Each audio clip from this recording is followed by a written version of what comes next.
Hey, my name is Stix and welcome back to your weekly Gacha recap video series where I go over the latest news, pre-registrations, test phases, new releases, juicy drama, shutdowns, everything that happened in the Gacha genre over the course of the last week in one easy to digest format. Psst, hey, I have another channel, Stix Plays, dedicated to Gacha reviews. I post videos there every single Sunday. Go subscribe, binge watch the videos, check the channel out. Now we have a lot to talk about, so let's just go ahead and jump right in.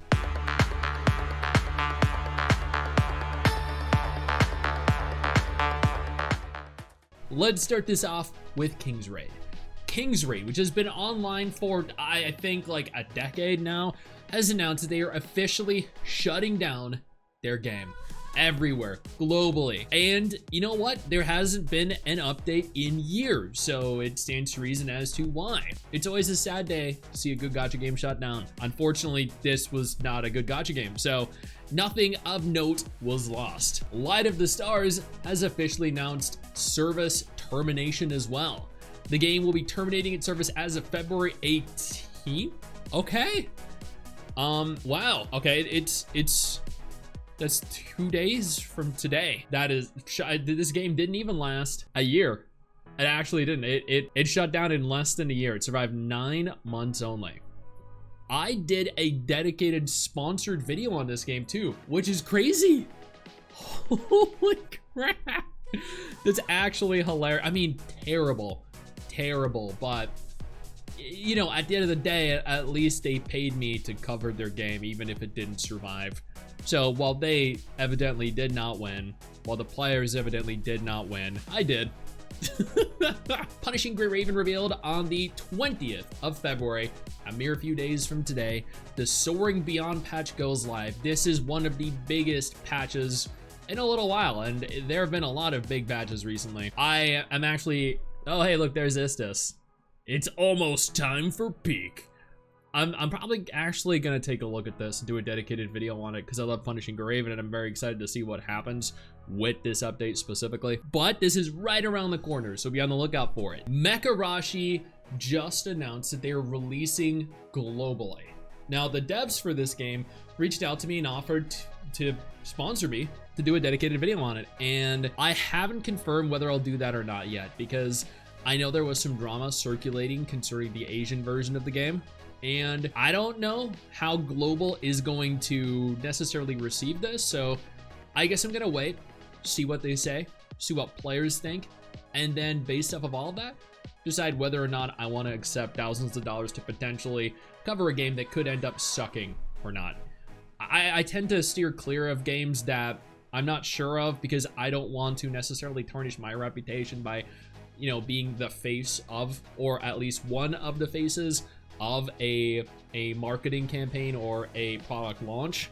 So I might not agree to it, but pre-registration is currently open and available for those of you that are interested regardless. Pre-registration is also open and available for Black Beacon for those of you that are interested. I've done a dedicated video, several dedicated videos on this. This is a phenomenal gacha game. This is, I genuinely cannot stress this enough. This is a lot of fun.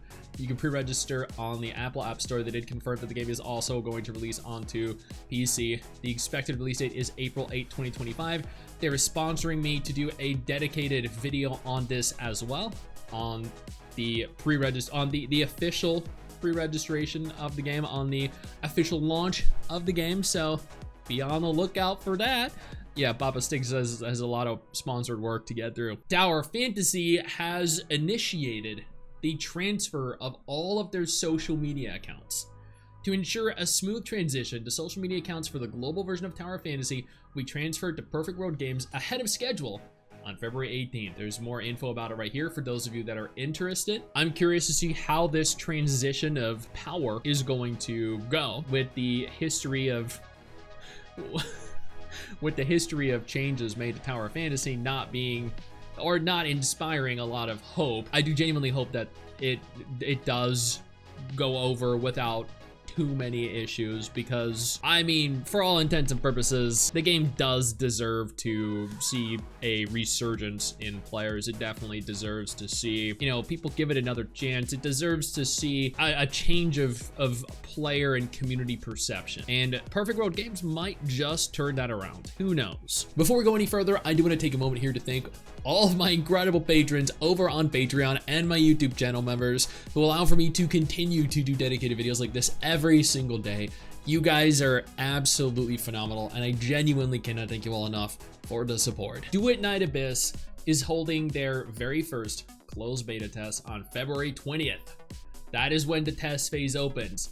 All qualifications for the first closed beta test have been distributed by email, which means if you have not received it via email, you did not get it, unfortunately. But if you haven't checked yet, please, for the love of God, go ahead and check, because this is a beta test you're not going to want to miss out on. Papa Stix is going to be streaming this on like the 23rd, 24th, for those of you that are interested, for those of you that play Stellar Blade, for those of you that play Nikke. This right here is one of the sickest announcements I have seen. Stellar Blade is not only coming to PC, it is therefore going to have full mod support, but it is also getting a Nikke DLC, meaning we're gonna get so many high quality Nikke characters in the game, and I cannot wait. Additionally, concerning Nikke, they are holding a part 2 second collaborative event beginning on the 20th of February for Evangelion. I'm excited for this one too, because I love the Evangelion series, but I did not pull for any of the Evangelion characters because I just didn't care for them. Wuthering Waves officially won the PlayStation Player's Choice Award for January 2025. That's right, Kudo won. Wuthering Waves is killing it. They are soaring higher than ever. They are wuthering the motherfucking waves. And I could not be more proud. This is a phenomenal achievement, and they can only really go up from here. Additionally, Wuthering Waves is launching onto the Mac App Store, so all 7 people that use a Mac will be able to play it if they want to. SD Gundam G Generation Series has announced that they are going to be not only releasing, but they have opened pre-registrations for players that are interested. There's another mobile Gundam game that, I mean, I'll be honest, I've never played one, but for those of you that are interested, here you go. Girls Frontline 2 is finally launched onto Steam, which has opened the game up to tons of new players. 637 very positive, 92% very positive reviews. And I understand why. Girls Frontline 2 is one of the gacha games that I have not put down since it released. And finally, Reverse 1999 has announced their version 2.3 is going to be Chronicles of Uluru. This is actually very interesting to me because Uluru is in Australia. I'm Australian, so I wonder if I'm gonna understand any of this. I wonder how this is going to fare for me as an Australian player. So few gacha games even acknowledge that Australians exist, so this right here, this is very cool. And that is it. That is everything that happened in the gacha genre over the course of the last week. Now you're up to date. You're welcome. Hey, where do you think you're going? I see what you're doing there. I see you navigating on over, scrolling on over to that X button. Don't you dare. What I need you to do is take a moment and click one of the videos that are about to appear as soon as I'm done talking. And trust me, you're gonna want it.